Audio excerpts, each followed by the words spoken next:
संकट मोचन हनुमान जी की जय। जय श्री राम। तो आइए सुनते हैं मंगलवार की बड़ी ही पावन कथा। व्यास जी ने कहा, एक बार नैमिषारण्य तीर्थ में 88,000 मुनि इकट्ठे होकर पुराणों के ज्ञाता श्री सूत जी से पूछने लगे, हे महामुनि, आपने हमें अनेक पुराणों की कथाएं सुनाई हैं। अब कृपया करके हमें ऐसा व्रत और कथा बताएं जिसके करने से और सुनने से संतान की प्राप्ति हो तथा मनुष्यों को रोग, शोक, अग्नि, सर्व दुख आदि का भय दूर हो, क्योंकि कलयुग में सभी जीवों की आयु बहुत कम है। फिर इस पर भी अगर उन्हें रोग, चिंता के कष्ट लगे रहेंगे तो फिर वे श्री हरि के चरणों में अपना ध्यान कैसे लगा सकेंगे। यह सुनकर श्री सूत जी बोले, हे मुनियों, आपने लोक कल्याण के लिए बहुत ही उत्तम बात पूछी है। एक बार युधिष्ठिर ने भगवान श्री कृष्ण से लोक कल्याण के लिए यही प्रश्न पूछा था। भगवान श्री कृष्ण और युधिष्ठिर महाराज का संवाद आपके सामने कहता हूँ, आप सभी एकाग्रचित होकर सुनो। हे मुनियों, एक समय पांडवों की सभा में श्री कृष्ण भगवान जी बैठे हुए थे। तब युधिष्ठिर महाराज ने भगवान श्री कृष्ण से पूछा, हे प्रभु, हे गोविंद, आपने मेरे लिए अनेकों कथाएं सुनाई हैं। आप कृपया करके आज ऐसा कोई व्रत या कथा सुनाएं जिसके करने से मनुष्य को रोग, चिंता का भय समाप्त हो जाए और उसको पुत्र की प्राप्ति हो। हे प्रभु, बिना पुत्र के जीवन व्यर्थ है। पुत्र के बिना मनुष्य नरकगामी होता है। पुत्र के बिना मनुष्य पितृ ऋण से छुटकारा नहीं पा सकता और ना ही उसका पुनर्ग नामक नरक से उद्धार हो सकता है। इसीलिए आप कृपया करके पुत्रदायक कोई व्रत बताएं। फिर भगवान श्री कृष्ण बोले, हे राजन, मैं एक प्राचीन इतिहास सुनाता हूँ, आप उसे ध्यान पूर्वक सुनो। कुंडलपुर नाम का एक नगर था। उसमें नंदा नामक एक ब्राह्मण रहता था। भगवान की कृपा से उसके पास सब कुछ था, फिर भी वह दुखी था। उसके दुखी होने का कारण यह था कि ब्राह्मण की जो पत्नी सुनंदा थी, उनके कोई संतान नहीं हुई। सुनंदा एक पतिव्रता स्त्री थी। वह भक्ति पूर्वक श्री हनुमान जी की आराधना करती थी। वह सदैव मंगलवार के दिन व्रत करके अंत में भोजन बनाकर हनुमान जी का भोग लगाने के बाद ही स्वयं भोजन करती थी। एक बार मंगलवार के दिन ब्राह्मणी घर के कामों की अधिकता के कारण हनुमान जी को भोग ना लगा सकी, तो इस पर उसे बड़ा दुख हुआ। उसने कुछ भी नहीं खाया और जब वह सोने लगी तब उसने अपने मन में प्रण किया कि अब तो अगले मंगलवार को ही हनुमान जी का भोग लगाकर वह अन्न जल ग्रहण करेगी। और ऐसा प्रण करके वह भूखी ही सो गई। हे प्रिय भक्तों, ब्राह्मणी सुनंदा प्रतिदिन भोजन बनाती, श्रद्धा पूर्वक पति को खिलाती, परंतु स्वयं भोजन नहीं करती और मन ही मन श्री हनुमान जी की आराधना करती थी। इसी प्रकार 6 दिन बीत गए और ब्राह्मणी सुनंदा अपने निश्चय के अनुसार भूखी प्यासी निराहार रही।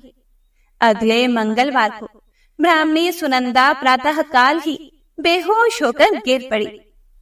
हे प्रिय भक्तों, ब्राह्मणी सुनंदा की इस असीम भक्ति के प्रभाव से श्री हनुमान जी बहुत प्रसन्न हुए और प्रकट होकर बोले, हे सुनंदा, मैं तेरी भक्ति से बहुत प्रसन्न हूँ, उठो और मुझसे कोई वर मांगो। सुनंदा अपने आराध्य देव श्री हनुमान जी को देखकर आनंद की अधिकता से विवल हो उठी और श्री हनुमान जी के चरणों में गिरकर बोली, हे प्रभु, मेरी कोई संतान नहीं है, कृपया करके मुझे संतान प्राप्ति का आशीर्वाद दें, आपकी बड़ी कृपा होगी। श्री महावीर जी बोले, तेरी इच्छा पूर्ण होगी, तेरे एक कन्या पैदा होगी, उसके अष्टांग प्रतिदिन सोना दिया करेंगे। इस प्रकार कहकर श्री महावीर जी अंतर ध्यान हो गए। ब्राह्मणी सुनंदा बहुत खुश हुई और सारा समाचार अपनी पति से कहा। ब्राह्मण देव कन्या का वरदान सुनकर कुछ दुखी तो हुए, परंतु सोना मिलने की बात सुनी तो बहुत खुश हुए। फिर उन्होंने मन में ही सोचा कि ऐसी कन्या के साथ तो मेरी निर्धनता भी समाप्त हो जाएगी। श्री हनुमान जी की कृपा से वह ब्राह्मणी गर्भवती हुई और 10वें महीने में उसे बहुत ही सुंदर पुत्री प्राप्त हुई। यह बच्ची अपने पिता के घर में ठीक उसी तरह से बढ़ने लगी जिस प्रकार शुक्ल पक्ष का चंद्रमा बढ़ता है। 10वें दिन ब्राह्मण ने उस बालिका का नामकरण संस्कार करवाया। उसके कुल पुरोहित ने उस बालिका का नाम रत्नावली रखा, क्योंकि यह कन्या सोना प्रदान किया करती थी। इस कन्या ने पूर्व जन्म में बड़े ही विधान से मंगल देव का व्रत किया था। रत्नावली का अष्टांग बहुत सा सोना देता था। उस सोने से नंदा ब्राह्मण बहुत ही धनवान हो गया। अब ब्राह्मणी भी बहुत अभिमान करने लगी थी। समय बीतता रहा। अब रत्नावली 10 वर्ष की हो चुकी थी। एक दिन जब ब्राह्मण बहुत खुश था, उस समय सुनंदा ने अपने पति से कहा, हे स्वामी, हमारी पुत्री रत्नावली विवाह के योग्य हो गई है, इसीलिए आप कोई सुंदर तथा योग्य वर देखकर इसका विवाह कर दी। यह सुनकर ब्राह्मण बोला कि अभी तो रत्नावली बहुत छोटी है। तब ब्राह्मणी बोली कि शास्त्रों की आज्ञा है कि कन्या 8वें वर्ष में गौरी, 9 वर्ष में रोहिणी, 10वें वर्ष में कन्या होती है और इसके बाद रजस्वला हो जाती है।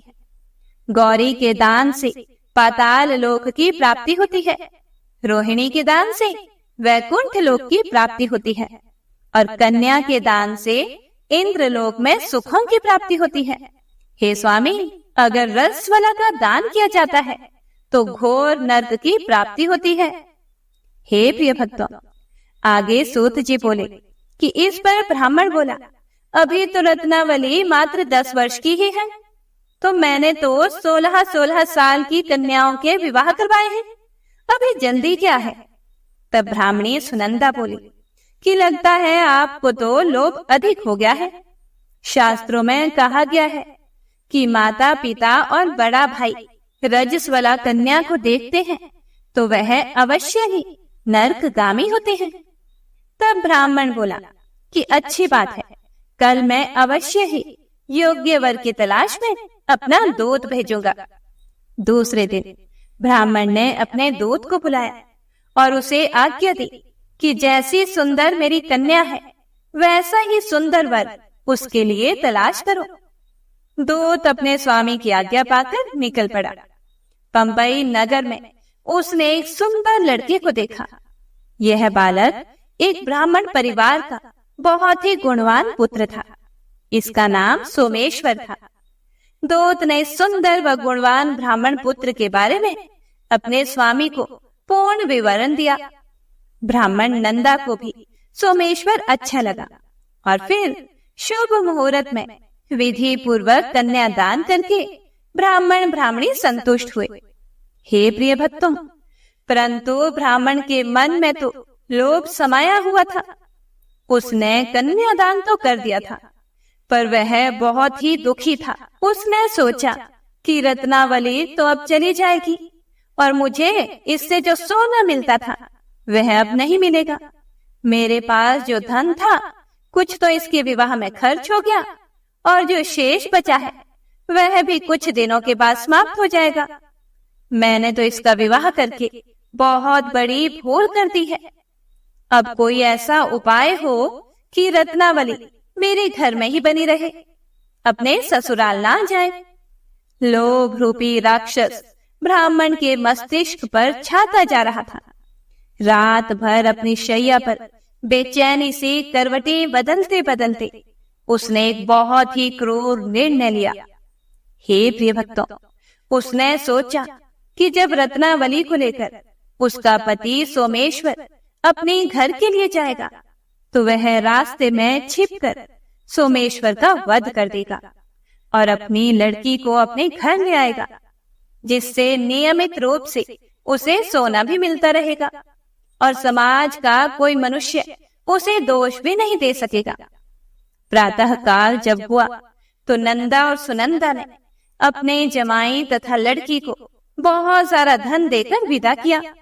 सोमेश्वर अपनी पत्नी रत्नावली को लेकर ससुराल से अपने घर की तरफ चल दिया। सूत जी बोले, हे मुनियों, ब्राह्मण नंदा महालोभ के वशीभूत होकर अपनी मति खो चुका था। पाप पुण्य का उसको कोई भी विचार नहीं रहा। अपने भयानक व क्रूर निर्णय को कार्य रूप देने के लिए उसने अपने दूत को रास्ते में अपने जमाई का वध करने के लिए भेज दिया, ताकि रत्नावली से प्राप्त होने वाला सोना उसे हमेशा मिलता रहे और वो कभी भी निर्धन ना हो। ब्राह्मण के दूत ने अपने स्वामी की आज्ञा का पालन करते हुए उसके जमाई सोमेश्वर का रास्ते में ही वध कर दिया। समाचार प्राप्त करके ब्राह्मण नंदा रास्ते में पहुंचा और रोती हुई अपनी पुत्री रत्नावली से बोला, हे पुत्री, रास्ते में लुटेरों ने तेरे पति का वध कर दिया है। भगवान की इच्छा के आगे किसी का कोई वश नहीं चलता। अब तो घर चल, वहां पर ही रहकर शेष जीवन व्यतीत करना। जो भाग्य में लिखा है वही होगा। अपने पति की अकाल मृत्यु से रत्नावली बहुत दुखी हुई। करुण क्रंदन व रुदन करते हुए अपने पिता से बोली, हे पिताजी, इस संसार में जिस स्त्री का पति नहीं है उसका जीना व्यर्थ है।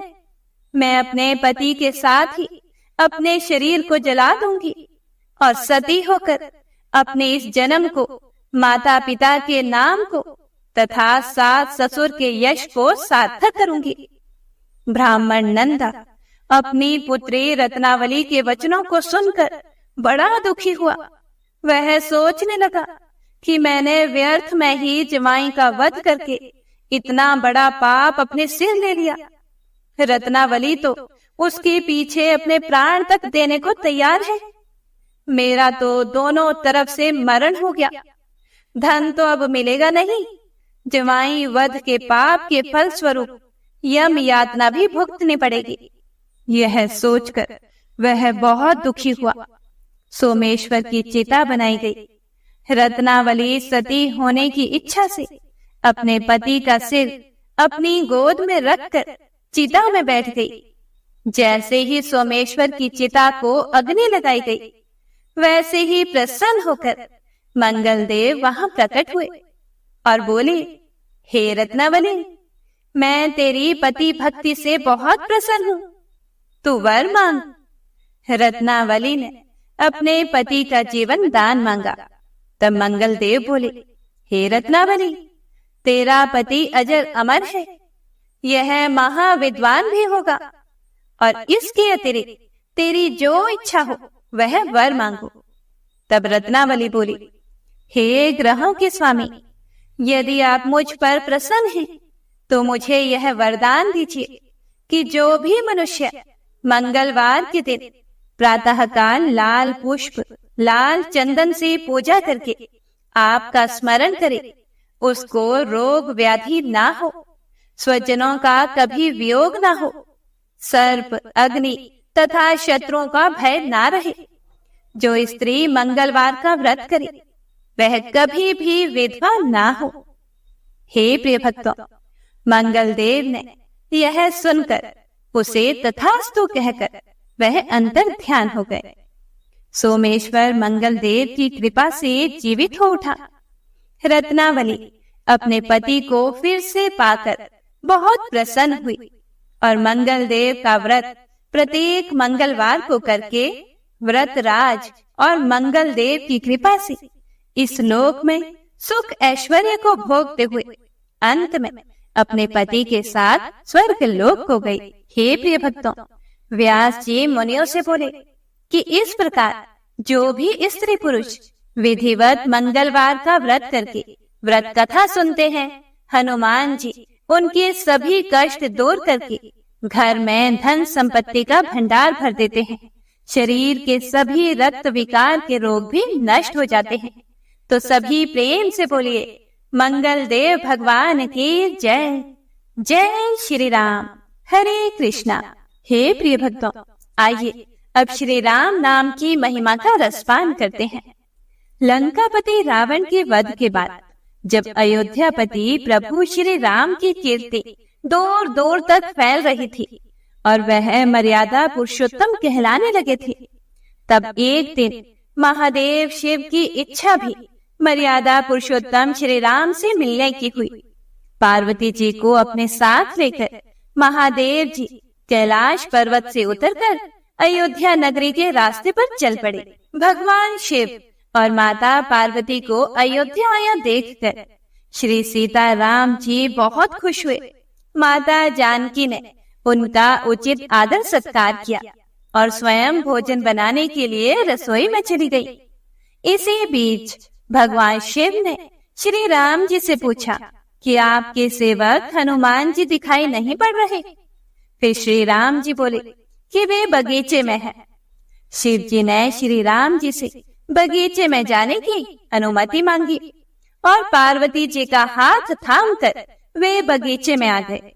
बगीचे की खूबसूरती देखकर उनका मन मोहित हो गया। आम के एक घने वृक्ष के नीचे हनुमान जी दिन दुनिया से बेखबर गहरी नींद में सोए हुए थे और एक लय में खर्राटे से राम नाम की ध्वनि उठ रही थी। चकित होकर शिव जी और माता पार्वती एक दूसरे की ओर देखने लगे। माता पार्वती मुस्कुरा कर उठी और वृक्ष की डालियों की ओर इशारा किया। राम नाम सुनकर पेड़ की डालियां भी झूमने लगी थी और इनके बीच से भी राम नाम उच्चारित हो रहा था। शिव जी इस राम नाम की धुन में मस्त मगन होकर खुद भी राम राम कहकर नाचने लगे। हे प्रिय भक्तों, माता पार्वती जी ने भी अपने पति का अनुसरण किया और अपने कोमल पांव थिरकाने लगी। शिव जी और पार्वती जी के नृत्य से ऐसी झनकार उठी कि स्वर्ग लोक के देवता गण भी आकर्षित होकर बगीचे में आ गए और राम नाम की धुन में सभी मस्त हो गए। माता जानकी भोजन तैयार करके प्रतीक्षारत थी, परंतु संध्या घिरने तक भी अतिथि नहीं पधारे। तब मैया सीता ने लक्ष्मण जी को बगीचे में भेजा। लक्ष्मण जी तो स्वयं को भी श्री राम का सेवक ही मानते थे, इसीलिए बगीचे में आकर जब उन्होंने धरती पर स्वर्ग का नजारा देखा तो खुद भी राम नाम की धुन में झूम उठे। महल में माता जानकी परेशान हो रही थी कि अभी तक भोजन ग्रहण करने के लिए कोई भी क्यों नहीं आया। उन्होंने श्री राम जी से कहा कि भोजन ठंडा हो रहा है, चलिए हम ही जाकर बगीचे में से सभी को ले आए। हे प्रिय भक्तों, जब सीता राम जी बगीचे में गए तो वहां राम नाम की धूम मची हुई थी। हनुमान जी गहरी नींद में सोए हुए थे और उनके खर्राटों से अभी तक राम नाम निकल रहा था। श्री सिया राम भाव विहल हो उठे। राम जी ने हनुमान जी को नींद से जगाया और प्रेम से उनकी तरफ निहारने लगे। हनुमान जी प्रभु को आया देखकर शीघ्रता से उठ खड़े हुए और नृत्य का समम भंग हो गया। शिव जी खुले कंठ से हनुमान जी की राम भक्ति की सराहना करने लगे। हनुमान जी संकुचाए लेकिन मन ही मन खुश हो रहे थे। श्री सिया राम ने भोजन करने का आग्रह भगवान शिव जी से किया। सभी लोग महल में भोजन करने के लिए चल पड़े। माता जानकी भोजन परोसने लगी। हनुमान जी को भी श्री राम जी ने पंक्ति में बैठने का आदेश दिया। हनुमान जी बैठ तो गए, परंतु आदत ऐसी थी कि राम जी के भोजन करने के बाद ही सभी लोग भोजन करते थे। आज श्री राम के आदेश से पहले भोजन करना पड़ रहा था, तो माता जानकी हनुमान जी को भोजन परोसती जा रही थी, पर हनुमान का पेट ही नहीं भर रहा था। सीता जी कुछ समय तक तो उन्हें भोजन परोसती रही, फिर समझ गई कि इस तरह से तो हनुमान जी का पेट नहीं भरेगा। उन्होंने तुलसी के एक पत्ते पर राम नाम लिखा और भोजन के साथ हनुमान जी को परोस दिया। तुलसी पत्र खाते ही हनुमान जी को संतुष्टि मिली और वह भोजन खाकर उठ खड़े हुए। भगवान शिव शंकर ने प्रसन्न होकर हनुमान जी को आशीर्वाद दिया कि आपकी राम भक्ति युगों युगों तक याद की जाएगी और आप संकट मोचन कहलाएंगे। संकट हरे मिटे सब पीरा, जो सुमिरे हनुमत बलबीरा। जय श्री राम। हे प्रिय भक्तों, आइए अब श्री राम नाम की महिमा की दूसरी कथा का रसपान करते हैं।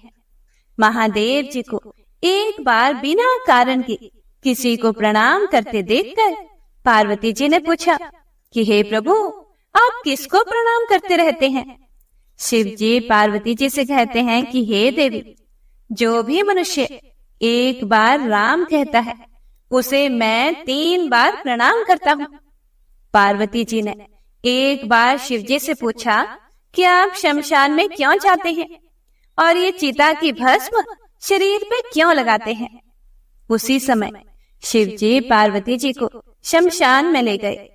वहां एक शव अंतिम संस्कार के लिए लाया गया। लोग राम नाम सत्य है ऐसा कहते हुए शव को ला रहे थे।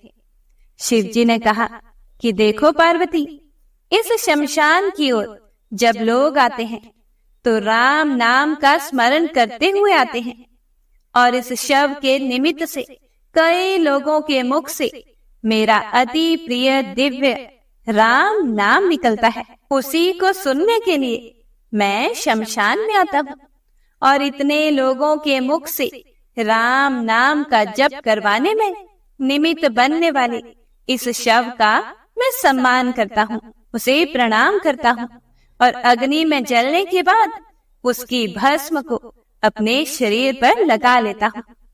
राम नाम बुलवाने वाले के प्रति मुझे अगाध प्रेम रहता है। हे प्रिय भक्तों, एक बार शिव जी भगवान कैलाश पर पहुँचे और पार्वती जी से भोजन मांगा। पार्वती जी विष्णु सहस्त्र नाम का पाठ कर रही थी।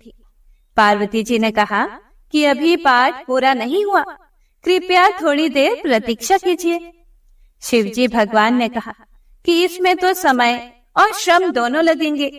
संत लोग जिस तरह से सहस्त्र नाम को छोटा कर लेते हैं और नित्य जपते हैं, वैसा उपाय कर लो। पार्वती जी ने पूछा कि वो उपाय कैसे करते हैं, मैं सुनना चाहती हूँ। शिव जी भगवान बोले, केवल एक बार राम कह लो, तुम्हें सहस्त्र नाम भगवान के 1000 नाम लेने का फल मिल जाएगा। एक राम नाम 1000 दिव्य नामों के समान है।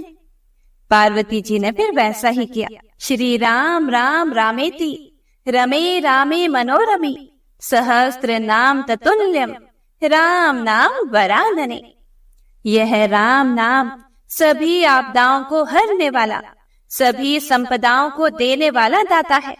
सारे संसार को विश्राम शांति प्रदान करने वाला है।